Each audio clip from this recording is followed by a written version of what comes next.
الحمد لله نحمده ونستعينه ونستغفره ونعوذ بالله من شرور أنفسنا ومن سيئات أعمالنا من يهد الله فلا مضل له ومن يضلل فلا هادي له وأشهد أن لا إله إلا الله وحده لا شريك له وأشهد أن محمدا عبده ورسوله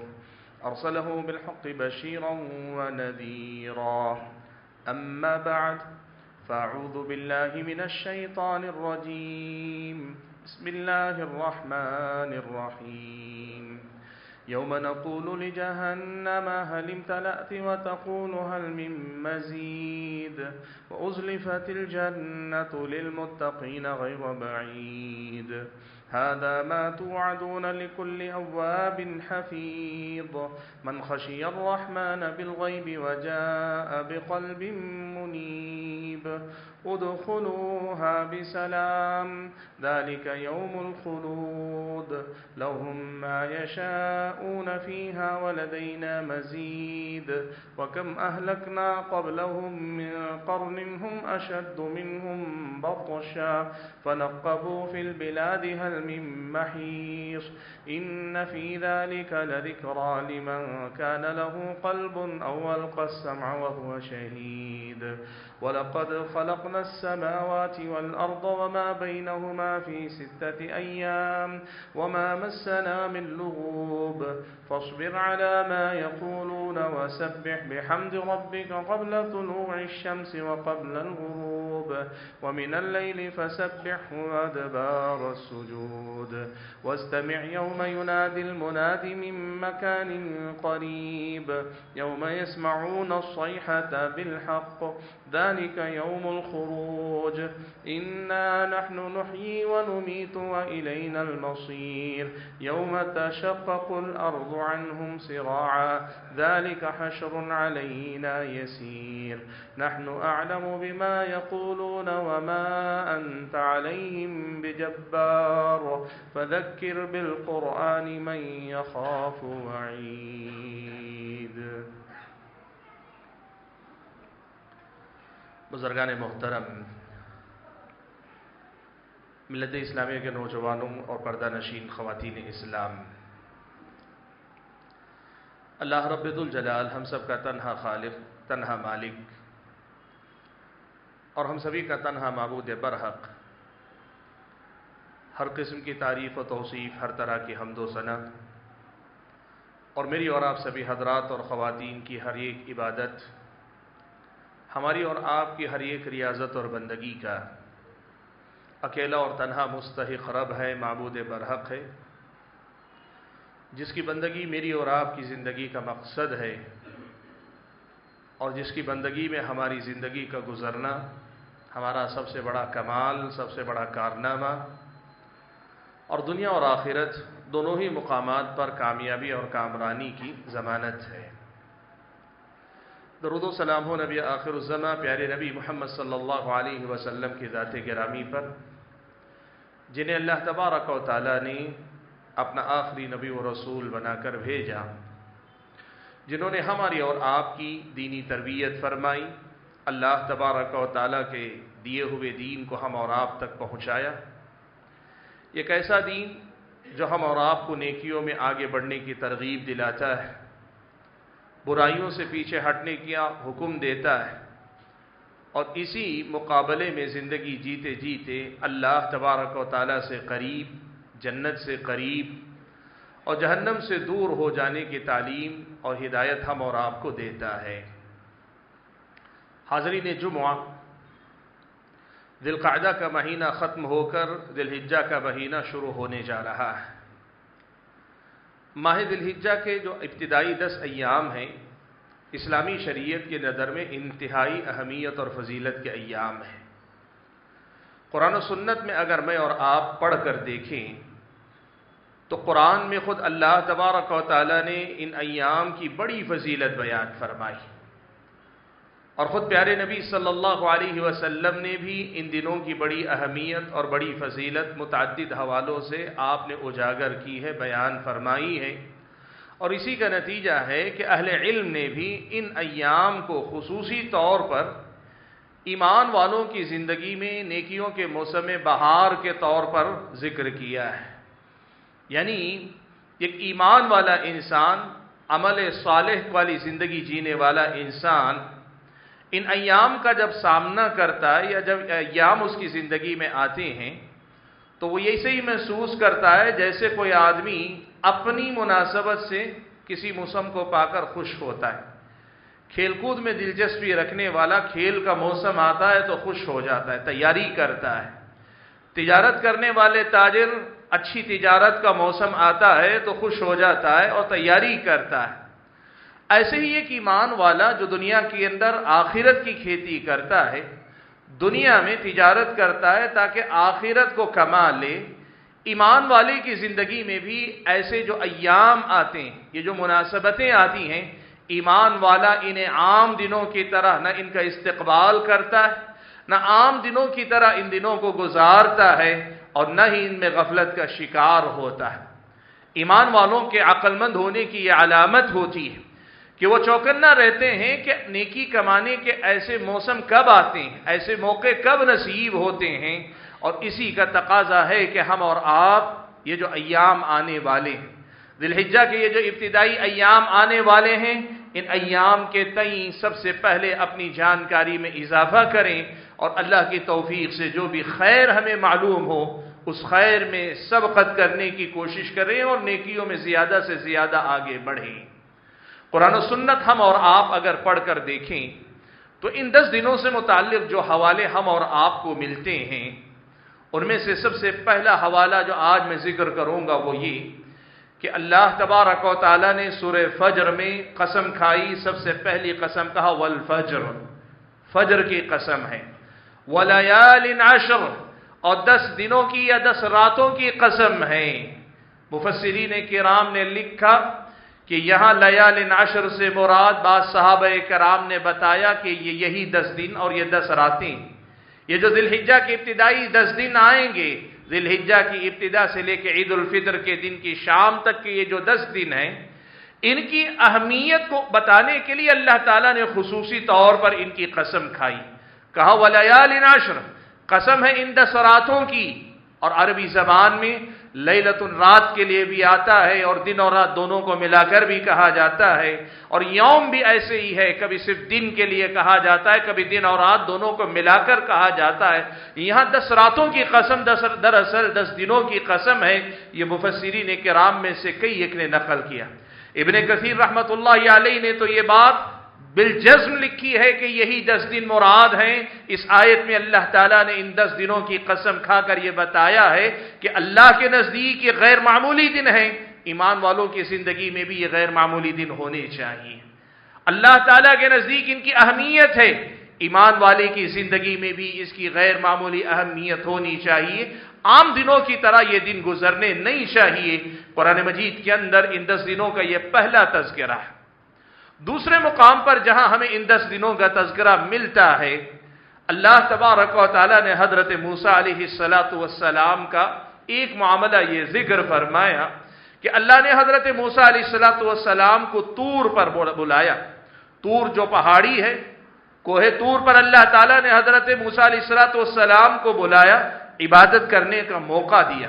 یہ خصوصی عبادت کا موقع تھا۔ اللہ تبارک و تعالیٰ سے اسی موقع پہ حضرت موسیٰ علیہ السلام ہم کلام ہوئے تھے، اللہ سے بات کی تھی حضرت موسیٰ علیہ السلام نے۔ اللہ تعالیٰ نے اس مناسبت کا تذکرہ کرتے ہوئے قرآن میں اللہ نے فرمایا وَوَاعَدْنَا مُوسَىٰ 30 لَيْلَةً وَأَتْمَمْنَاهَا بِعَشْرٍ، پہل تو ہم نے موسیٰ کو 1 مہینے 30 دن کے لیے طور پہ بلایا۔ پھر جب حضرت موسیٰ علیہ السلام نے عبادت کی، اللہ تعالیٰ سے ہم کلام ہوئے، یا پھر اللہ تبارک و تعالیٰ ان سے خوش ہوا، اللہ نے اپنی رضامندی اور خوشی کا اظہار یوں بھی فرمایا کہ حضرت موسیٰ کو یہ عبادت کا جو خاص موقع تھا، مزید 10 دن اللہ تعالیٰ نے بڑھا کر دیے۔ فَأَتْمَمْنَاهَا بِعَشْرٍ، اللہ نے کہا ہم نے پورے اور 30 دن کے ساتھ 10 دن اور ملا کر یہ 40 دن پورے کر دیے۔ مفسرین کرام کی ایک جماعت نے لکھا ہے کہ یہ 10 دن جو اللہ تعالیٰ نے مزید حضرت موسیٰ کو عطا کیے وہ یہی ذی الحجہ کے 10 دن تھے۔ آپ یوں سمجھیے جو 10 دن اللہ تعالیٰ نے اپنے نبی کلیم اللہ حضرت موسیٰ کو عبادت کے لیے عطا کیے تھے، یہ اللہ کا فضل ہے کہ وہی 10 دن اللہ تعالیٰ نے عبادت کے لیے ہم امتیوں کو عطا کیا ہے۔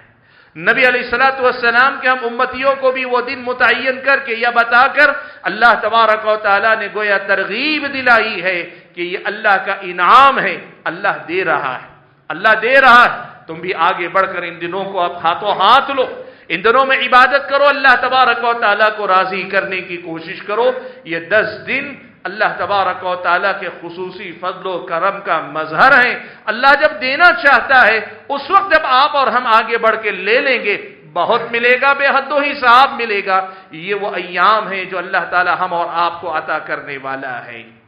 تیسری بات جو اس سلسلے میں ہم اور آپ کو قرآن میں ملتی ہے وہ یہ کہ یہ 10 دن اشہر حرم یعنی حرمت والے جو مہینے ہیں، حرمت والے مہینوں میں سے یہ 10 دن ہیں۔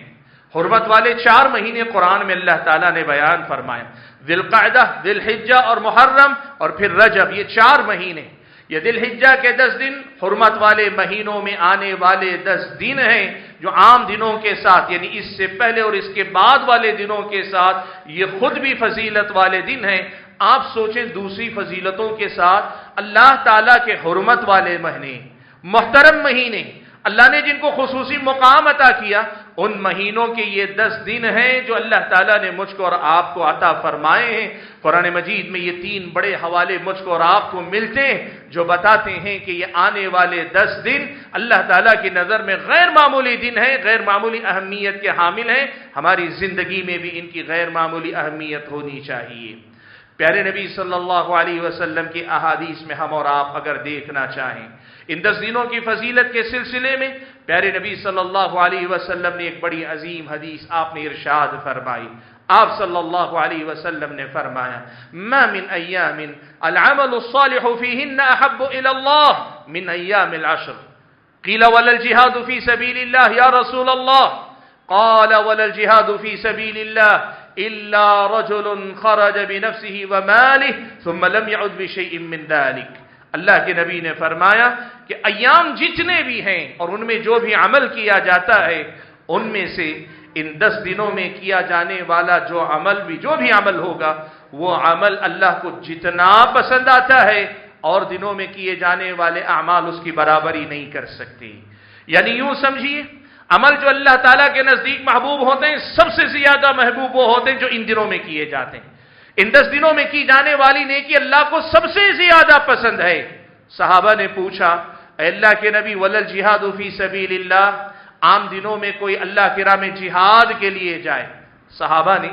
اللہ کے نبی صلی اللہ علیہ وسلم سے جہاد کی فضیلت سن رکھی تھی۔ اللہ کے نبی صلی اللہ علیہ وسلم نے جہاد کے بارے میں یہ کہا ہے وَذَرْوَةُ سَنَامِ الْإِسْلَامِ، اسلام کی سب سے اونچی جو چوٹی ہے وہ جہاد فی سبیل اللہ۔ انہی سب تعلیمات کو سامنے رکھ کر صحابہ نے پوچھا اے اللہ کے نبی ان دنوں کی جانے والی نیکی عام دنوں میں کیے جانے والے جہاد فی سبیل اللہ وہ جہاد فی سبیل اللہ بھی ان دنوں کی نیکی کی برابری نہیں کر سکتا۔ اللہ کے نبی نے فرمایا وَلَلْ جِهَادُ فِي سَبِيلِ اللَّهِ، عام دنوں کا جہاد ان دنوں کی کسی نیکی کی برابری نہیں کر سکتا۔ ہاں إِلَّا رَجُلٌ خَرَجَ بِنَفْسِهِ وَمَالِهِ، البتہ یہ ہے کہ عام دنوں میں کوئی آدمی اللہ کی راہ میں جہاد کے لیے نکلا، اپنی جان اور اپنا مال سب کچھ لے کے نکلا، اللہ کی راہ میں اس کا مال بھی کام آ گیا، اللہ کی راہ میں اس کی جان بھی کام آ گئی، یعنی آدمی کا مال بھی جہاد میں ختم ہو گیا، جان بھی آدمی گنوا بیٹھا، شہید ہو گیا۔ ایسے کمال کے درجے کا جو شہید ہوگا صرف وہ ہے جو ان دنوں میں کی جانے والی کسی نیکی سے زیادہ فضیلت والا ہو سکتا ہے۔ سبحان اللہ، ہم اور آپ اللہ کے نبی صلی اللہ علیہ وسلم کی بتائی ہوئی اس فضیلت کو اگر سمجھ جائیں نا، ان 10 دنوں میں کبھی ہم غفلت کا شکار نہیں ہوں گے۔ ہماری اور آپ کی زندگی کے یہ 10 دن عام دنوں کی طرح نہیں گزریں گے، ہم اور آپ کوئی نہ کوئی نیکی کرتے رہیں گے تاکہ ایک ایک نیکی بھی اللہ کا محبوب مجھ کو اور آپ کو بناتا چلا جائے۔ اور آپ اور میں یہ بات تو اچھی طرح جانتے ہیں، ہم اتنے کمزور ہیں ایمان میں، اللہ معاف فرمائے، عمل میں اتنے کوتاہ ہیں، مشکل سے ہم اللہ سے محبت کر پاتے ہیں۔ کمال تو یہ ہے نا کہ اللہ ہم سے محبت کرے، ہم اللہ سے محبت کر لے جائیں، یہ بھی ایک کمال ہے، ایک درجہ ہے، اور یہ درجہ بھی ہم بڑی مشکل سے کما پاتے ہیں۔ لیکن اس سے بڑا کمال تو یہ ہے کہ اللہ ہم سے محبت کرنے والا ہو جائے۔ اللہ کے نبی نے بات بیان فرمائی، ان دنوں کیے جانے والے اعمال کا یہ کمال ہے کہ یہ مجھ کو اور آپ کو اللہ کا محبوب بناتے، اللہ ہم سے محبت کرنے والا ہو جاتا ہے۔ کتنی عظیم حدیث ہے، کتنی بڑی فضیلت ہے جو اللہ کے نبی صلی اللہ علیہ وسلم نے اس حدیث میں ارشاد فرمائی۔ معلوم یہ ہوا کہ ان 10 دنوں کی اہمیت اور ان 10 دنوں میں کیے جانے والے اعمال کی بڑی فضیلت ہے۔ اسی لیے اہل علم کے درمیان ایک مسئلے میں اختلاف ہوا کہ ماہ رمضان کا جو آخری عشرہ، آخری 10 دن جو آتے ہیں، جن میں ایک رات شب قدر بھی ہے، جسے خیر من الف شہر کہا کہ 1000 مہینوں کی عبادت سے زیادہ افضل اس رات کی عبادت کو قرار دیا، اور اللہ کے نبی کی عبادتوں کی کیفیت، اعتکاف کی کیفیت، روزوں کا معاملہ آخری عشرے میں کتنی ساری فضیلتیں اکٹھا ہو جاتی ہیں۔ وہ 10 دن زیادہ افضل ہیں یا یہ 10 دن زیادہ افضل ہیں؟ اہل علم نے دلائل کی روشنی میں مناقشہ بحث کی۔ آپ کو معلوم ہے اہل علم نے کیا لکھا؟ کہا دونوں کو جمع کر کے دیکھنے کے بعد سمجھ میں یہ آتا ہے راتیں آخری عشرے کی افضل ہیں، راتیں آخری عشرے کی افضل ہیں اس لیے کہ اس میں شب قدر بھی آتی ہے، لیکن دن کی اگر بات کریں تو یہ ذی الحجہ کے 10 دن رمضان کے آخری عشرے کے 10 دنوں سے زیادہ فضیلت والے ہیں۔ بالخصوص جو عمل ان دنوں میں کیا جاتا ہے رمضان کے آخری عشرے کے دنوں میں کیے جانے والے عمل سے زیادہ فضیلت والا ہے۔ سبحان اللہ، کتنی فضیلت والے یہ ایام، کتنی اہمیت ان دنوں کی اسلامی شریعت کی نظر میں ہے، ہم اور آپ اندازہ لگائیں۔ بعض اہل علم نے ان ایام کی ایک اور فضیلت بتائی، کہا ان ایام کو اللہ تعالیٰ نے ایک اور خصوصیت عطا فرمائی، اللہ تعالیٰ نے ان ایام کو ایک اور خصوصیت عطا فرمائی،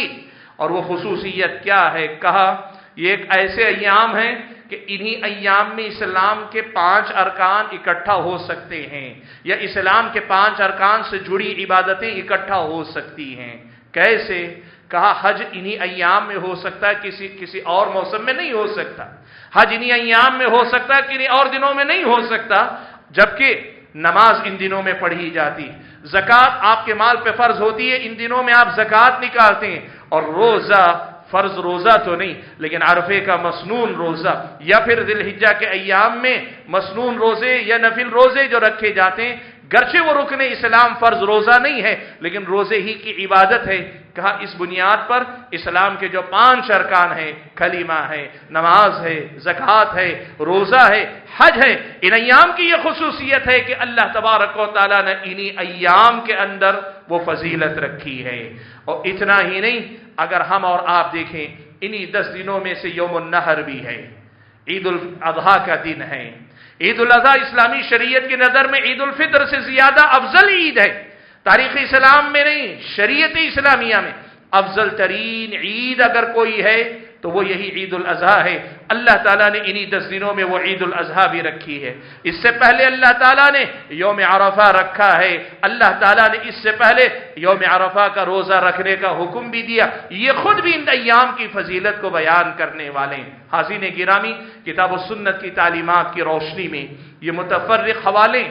جو مجھ کو اور آپ کو بتاتے ہیں کہ جو آنے والے دن ہیں، جو آنے والے 10 دن ہیں ذی الحجہ کے، یہ وہ ایام ہیں جن ایام میں اللہ تبارک و تعالیٰ نے بہت ساری فضیلتیں رکھی ہیں۔ بالخصوص اگر آپ حج کو بھی جوڑ لیتے ہیں، عام مسلمانوں کے لیے تو نہیں لیکن حاجیوں کے لیے حج کو بھی اگر آپ جوڑ لیتے ہیں تو اس کی فضیلت کا اور آپ اندازہ لگا سکتے ہیں۔ اتنی فضیلت والے دن جب آ رہے ہیں تو ہمارا اور آپ کا کام کیا ہے؟ سب سے پہلا کام یہ ہے کہ اپنے اندر نیت کو جو ہے درست کریں کہ نہیں، عام دنوں کی طرح ان دنوں کو ہم جانے نہیں دیں گے، عام دنوں کی طرح ان دنوں کو گزاریں گے نہیں۔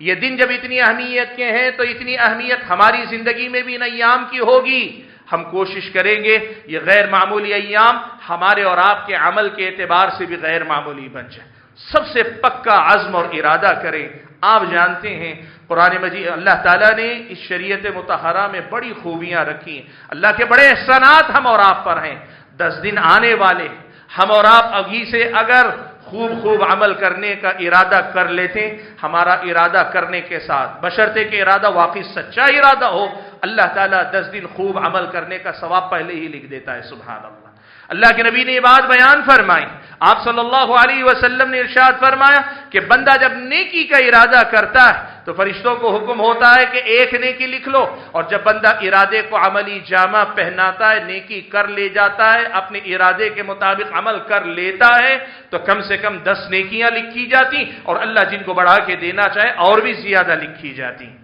آپ کا ہمارا سب سے پہلا فرض یہ ہے کہ ہم اور آپ یہ کوشش کریں کہ ابھی سے نیت کریں، ارادہ کریں، عزم کریں کہ ہم ان 10 دنوں میں خوب نیکیاں کریں گے. عمل صالح جو ہم سے ہو سکا، بہتر سے بہتر نیکی، زیادہ سے زیادہ نیکیاں ہم اور آپ کرنے کی کوشش کریں. اس کا عزم اور ارادہ کریں کہ آدمی کے عمل کی ابتدا اصل میں عزم اور ارادے ہی سے ہوتی ہے. عمل ہوگا تو ارادہ ہوگا تو ارادہ عمل تک جائے گا. اگر ارادہ ہی نہ ہو، عزم ہی نہ ہو، تو پھر آدمی کی تیاری بھی نہیں ہو پائے گی. سب سے پہلا کام یہ. دوسرا کام یہ ہے کہ ہم یہ جاننے سیکھنے کی کوشش کریں کہ ان ایام میں کیا عبادتیں کرنی چاہیے جن سے ہم اور آپ کو یہ فضیلتیں حاصل ہو جائیں. کیا قرآن و سنت میں ہم اور آپ کو کچھ چیزیں بتائی گئیں؟ کیا ہم اور آپ کو سکھایا گیا کہ ان ایام میں کیا نیکیاں کرنی چاہیے؟ ان باتوں کو سیکھنے کی کوشش کریں. یاد رکھیں، دین اسلام میں ہم اور آپ کو یہی سکھایا گیا ہے کہ کوئی بھی مناسبت آتی ہے، سب سے پہلے اس سے متعلق علم حاصل کرو، جانکاری حاصل کرو، سیکھو، معلوم کرو کہ ان دنوں میں ہمیں کیا کرنا ہے، کیا نہیں کرنا ہے. اور آدمی جب علم کے ساتھ عمل کرتا ہے، آدمی جب علم کے ساتھ عمل کرتا ہے تو پھر وہ ہدایت پر بھی، سنت پر بھی قائم رہتا ہے اور اپنے عمل کو بہتر سے بہتر طریقے سے انجام بھی دینے میں کامیاب ہوتا ہے. یہ دوسرا اہم کام ہے جو ہم اور آپ کو کرنا چاہیے. اور تیسری بات جو ان دنوں میں ہم اور آپ کو کرنی چاہیے وہ کیا ہے؟ دیکھیں، عمل جو بھی ہوتا ہے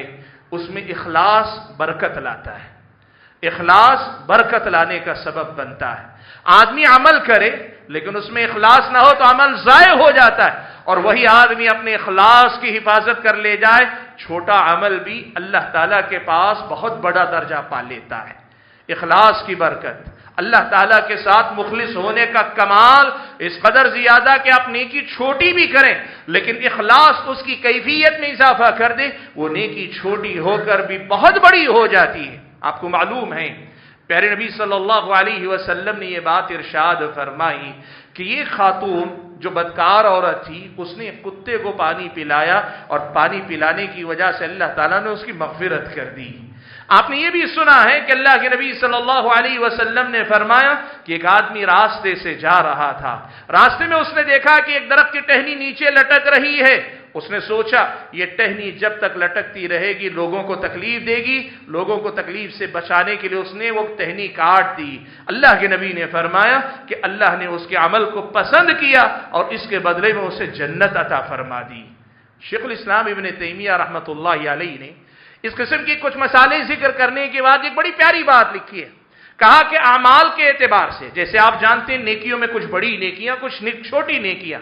اگر نیکیوں کو اگر ہم موازنہ کر کے دیکھیں، یہ کتے کو پانی پلا دینا، پیاسے کتے کو، یا راستے سے تکلیف دہ چیز کو ہٹا دینا، چھوٹی نیکی، بہت بڑی نیکی نہیں ہے. لیکن اللہ تعالیٰ نے ایک کی مغفرت کا فیصلہ کر دیا، دوسرے کو جنت میں بھیج دیا. اتنا بڑا ثواب کیسے ملا؟ ابن تیمیہ رحمۃ اللہ علیہ نے لکھا ہے عمل چھوٹا تھا لیکن عمل کرنے والے کے دل میں جو اخلاص تھا، جو اللہ تعالیٰ سے ثواب کی امید تھی، جس جذبے کے ساتھ ان لوگوں نے عمل کیا تھا، یہ عمل چھوٹا ہو کر بھی ان کے دلوں کی کیفیت کی وجہ سے بہت بڑا عمل تھا. اللہ کے پاس اتنا بڑا عمل تھا. بظاہر آدمی پوچھ بھی سکتا ہے نا، اگر کتے کو پانی پلا کر نہ جنت مل جاتی ہے تو اتنا عمل کرنے کی کیا ضرورت ہے؟ لوگ کہتے بھی ہیں راستے سے تکلیف دہ چیز ہٹا کر اگر جنت مل جاتی ہے تو پھر اتنا عمل کرنے کی ضرورت کیا ہے؟ اتنا تھکنے کی ضرورت کیا ہے؟ بات سمجھے اہل علم نے لکھا، ابن تیمیہ نے لکھا رحمہ اللہ کہ اصل میں جس جذبے، جس اخلاص اور جس اللہ تعالیٰ سے محبت کے جذبے میں ڈوب کر انہوں نے یہ نیکیاں کی تھی، عمل چھوٹا ہو کر بھی اللہ کے نزدیک بہت بڑا عمل بن گیا. حاضرین گرامی، یہ جو ایام ہیں ان میں ہم بہت ساری نیکیاں کریں گے. حج پہ جانے والے حضرات حج جیسی عظیم عبادت اور اس سے متعلق بہت ساری عبادتیں کریں گے. حج پہ نہیں جانے والے حضرات عید الاضحیٰ کی شکل میں بہت ساری عبادتیں انجام دیں گے. اور اس سے پہلے عشر ذی الحجہ کے اتنے سارے اعمال. اخلاص کی فکر کرو، اخلاص کی حفاظت کرو کہ یہ اخلاص میری اور آپ کی چھوٹی نیکی کو بھی بڑا بنا دیتا ہے اور معمولی سے معمولی نیکی کو بھی اللہ کے نزدیک اعلیٰ ترین نیکی کے مقام پہ پہنچا دیتا ہے۔ یہ تین اہم باتیں ہیں۔ ایک تو تیاری اپنے آپ کے اندر رکھو، ارادہ کرو، عزم کرو کہ نیکیاں خوب کریں گے۔ دوسرے یہ کہ جو عمل کرنے کے ہیں جانکاری حاصل کرو، سیکھو، معلوم کرو، جو بھی ایام آ رہے ہیں، جو بھی نیکیاں سامنے آ رہی ہیں ان نیکیوں کے کرنے کی فکر کرو۔ اور تیسری بات، جو بھی کرو اس میں اخلاص کی حفاظت کرو، فکر کرو کہ اس سے ہماری اور آپ کی زندگی کی قدر و قیمت میں اللہ تعالیٰ کے پاس اضافہ ہوگا، اور جب اللہ تعالیٰ قدر کرے گا، اللہ تعالیٰ قدردان ہے، شکور ہے، وہ اللہ تعالیٰ چھوٹی سی چھوٹی نیکی کو بھی پہاڑ بنا کر ہمارے اجر میں اضافہ کر دے گا۔ حاضرین گرامی، آج کی اس خطبہ جمعہ کو ختم کرنے سے پہلے میں مناسب سمجھتا ہوں کہ آپ حضرات کے سامنے یہ جو 10 دن آنے والے، ان دنوں میں ہونے والے اعمال جو مسنون ہیں ان میں سے کچھ کا تذکرہ کر دوں۔ سب سے پہلی بات ان ایام کے سلسلے میں پیارے نبی صلی اللہ علیہ وسلم نے ایک عام بات بیان فرمائی۔ وہ جو فضیلت میں نے آپ کے سامنے ذکر کی کہ ان دنوں میں کی جانے والی نیکی عام دنوں کی نیکی سے زیادہ اللہ کے نزدیک محبوب ہے، افضل ہے، اعلیٰ ہے، برتر ہے، اونچی ہے، اللہ کے پاس ان کا درجہ بہت اونچا ہے۔ یہ جو بات میں نے کہی، سبحان اللہ، رب کتنا کریم ہے، اللہ کتنا مہربان ہے۔ آپ دیکھو، اللہ چاہتا تو یہ فضیلت کسی خاص عمل سے جوڑ دیتا نا۔ ان دنوں میں روزہ رکھنے والے کی نیکی سب سے زیادہ افضل، ان دنوں میں نفل نماز پڑھنے والے کی سب سے افضل، ان دنوں میں خرچ کرنے والے کی نیکی سب سے افضل، ان دنوں میں پڑھنے پڑھانے والے کی نیکی سب سے افضل۔ ایسا اللہ چاہتا تو کر دیتا، لیکن اس سے کیا ہوتا؟ اہل علم نے لکھا اس سے ہوتا یہ کہ جن کے اندر اس عمل کی استطاعت ہوتی وہ نیکی کر لیتے، بقیہ لوگ نہیں کر سکتے نا۔ آپ روزے کو سب سے افضل عمل سمجھ لیں تو جو لوگ صحت مند ہیں وہ روزہ رکھ لیتے، بیمار کیا کرتے؟ آپ اللہ کی راہ میں خرچ کو سب سے فضیلت والا عمل مان لیں، مالدار خرچ کر لیتے، بیچارہ غریب کیا کرتا؟ آپ کہتے کثرت سے نفل نماز پڑھو، عمر دراز لوگ یا بیمار لوگ کیسے جو ہے زیادہ لمبی نمازیں پڑھ سکتے؟ سبحان اللہ، اللہ نے ایک طرف فضیلت کو اتنا بڑا رکھا تو دوسری طرف نیکی کے دروازے کو اللہ نے کھلا رکھا ہے۔ نیکی اللہ نے خاص نہیں کی، اور نیکیاں اتنی ہیں کہ ہر آدمی نیکی کر سکتا ہے، ہر آدمی اپنی استطاعت اور اپنی حیثیت کے مطابق نیکی کر سکتا ہے۔ اللہ نے نیکیوں کو عام رکھا، کوئی بھی نیکی کرو، جو بھی نیک عمل تم سے ہو سکتا ہے کرو، ہر نیکی کا درجہ اللہ تعالیٰ اتنا ہی بڑھا کر عطا کرے گا۔ اس کا مطلب یہ ہوا، سب سے پہلے ایک عام بات ہم اور آپ یہ سیکھ لیں کہ ان ایام میں جو نیکی ہم سے ہو سکتی ہے کریں، کچھ نہیں تو سب سے آسان نیکی ہے۔ صحابی نے آ کر اللہ کے نبی سے پوچھا، یا رسول اللہ ان شرائع الاسلام قد کثرت علی،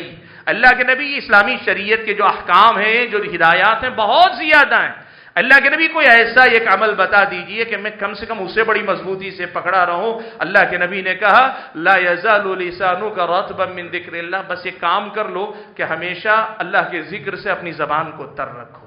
چلتے پھرتے، اٹھتے بیٹھتے، گھومتے پھرتے، سبحان اللہ، الحمدللہ، لا الہ الا اللہ، اللہ اکبر، استغفر اللہ، یہ جو چھوٹے چھوٹے کلمات جن میں نہ کوئی محنت لگتی ہے نہ کچھ، بس دل جمعی کے ساتھ، پورے اخلاص کے ساتھ، اللہ کی طرف یکسوئی کے ساتھ، کم سے کم یہ نیکی تو ہر آدمی کر ہی سکتا ہے۔ اور پھر اس کے بعد اللہ تعالیٰ آپ کو جس نیکی کی توفیق دے اتنی ہی زیادہ نیکی کریں۔ پہلی بات ان دنوں میں ہونے والے اعمال کے سلسلے میں یاد رکھیں کہ اللہ نے دروازہ کھلا رکھا ہے، نیکی آپ کی پسند کی، لیکن اللہ تعالیٰ ثواب اپنے فضل سے یہ دے گا کہ آپ کی ہر نیکی کو عام دنوں کے اعمال سے زیادہ افضل ہونے کا درجہ عطا فرمائے گا۔ اور دوسری بات جو اسی سے جڑی ہے، اکثر لوگ اس میں غفلت کا شکار ہوتے ہیں۔ حضرات گرامی یہ بات یاد رکھو، حرمت والے مہینوں کی حرمت کا تقاضا بھی ہے، اور نیکیوں کے موسم بہار کا بھی تقاضا یہ ہے کہ ایک کوشش آدمی کو یہ بھی کرنی چاہیے کہ عام دنوں سے زیادہ گناہوں سے ان دنوں میں بچنے کی آدمی فکر کرے۔ کئی بار ایسا ہوتا ہے ہم نیکیوں میں بڑا مسابقہ کرتے ہیں لیکن گناہوں سے بچے بغیر، گناہوں سے رکے بغیر، گناہوں سے توبہ کیے بغیر اور گناہوں سے اپنے دامن کو جھاڑے بغیر ہم نیکیاں صرف کرنا چاہتے ہیں۔ یاد رکھو، اسلامی شریعت کی نظر میں گناہوں سے اپنے آپ کو بچا لینا کئی بار نیکی کرنے سے زیادہ افضل ہوتا ہے۔ اللہ کے نبی صلی اللہ علیہ وسلم نے یہ بات بیان فرمائی، آدمی نے کسی برائی کا ارادہ کر لیا،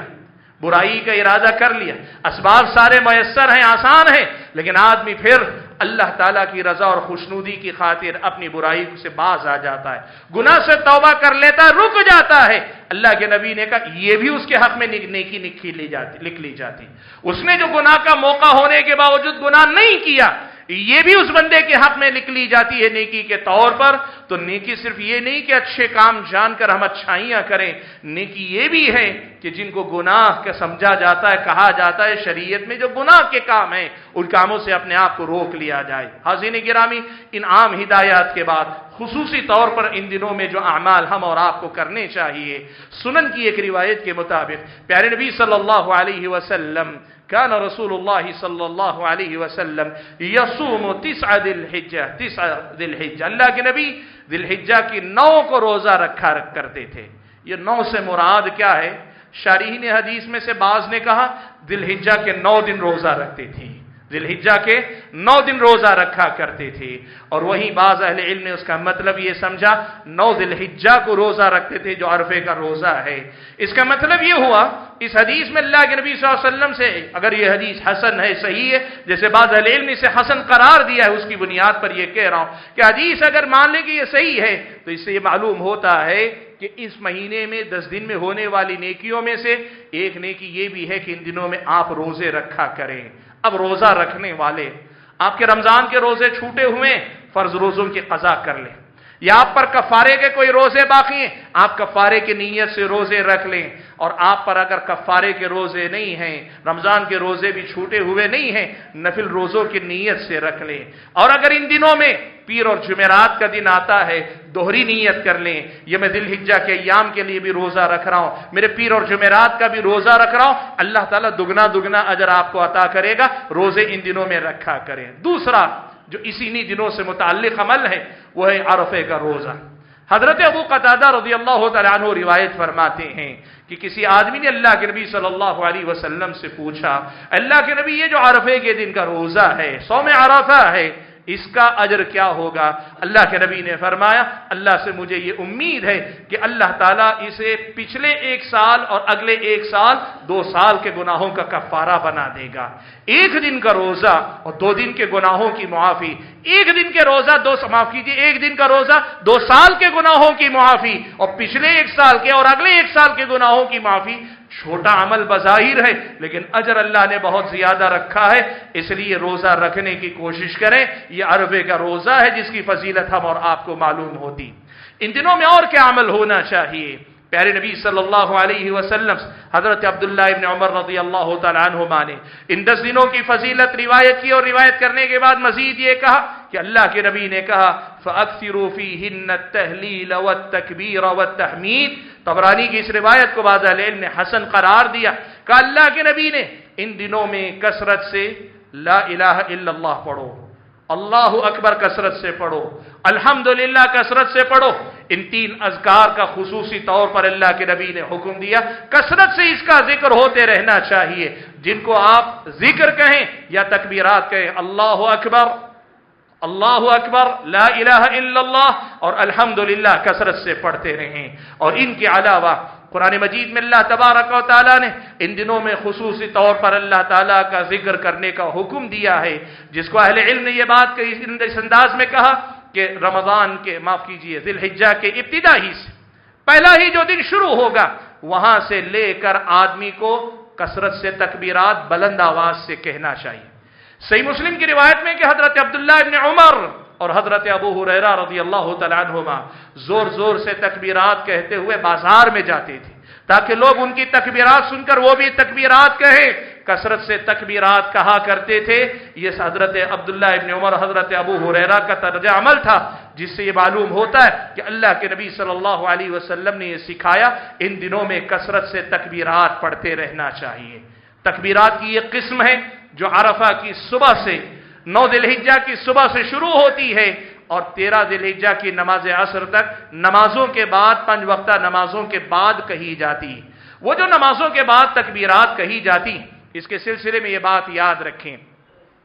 بعض اہل علم نے کہا کہ یہ بدعت ہے، بعض اہل علم نے کہا کہ یہ بدعت ہے اس لیے کہ اللہ کے نبی سے اس کا ثبوت نہیں، لیکن واللہ عالم زیادہ صحیح بات یہ ہے کہ حضرت علی بن ابی طالب رضی اللہ تعالی عنہ اور حضرت عبداللہ ابن مسعود رضی اللہ تعالی عنہ، ان دونوں صحابہ سے یہ تکبیرات کہنا ثابت ہے، اور جب صحابہ کرام میں سے خاص طور پر حضرت علی رضی اللہ تعالیٰ عنہ سے اس کا ثبوت ہے، تو اللہ کے نبی نے ہمیں حکم دیا خلفائے راشدین کی سنت کی بھی پیروی کریں۔ تو اس بنیاد پر یہ تکبیرات، جن کو تکبیرات مقیدہ کہا جاتا ہے، 9 ذی الحجہ کی نماز فجر کے بعد سے شروع کر کے 13 ذی الحجہ کی نماز عصر کے بعد تک نمازوں کے بعد باقاعدہ کہنا چاہیے، اس کا بھی اہتمام ہونا چاہیے، لیکن ایسے کہ اس سے پہلے اس کے بعد بھی چلتے پھرتے ہم اور آپ کثرت سے تکبیرات پڑھتے رہیں، تکبیرات کہتے رہیں، یہ اللہ کے نبی صلی اللہ علیہ وسلم کی سنت اور پھر صحابہ کے طرز عمل سے معلوم ہوتا ہے کہ اس کی بھی اللہ کے نبی نے گویا توثیق فرما دی، اس بنیاد پر یہ بھی سنت قرار پاتی۔ حاضرین گرامی، اس سے ہٹ کر ایک اور جو مسئلہ آتا ہے وہ ہے 10 ذی الحجہ کے اعمال۔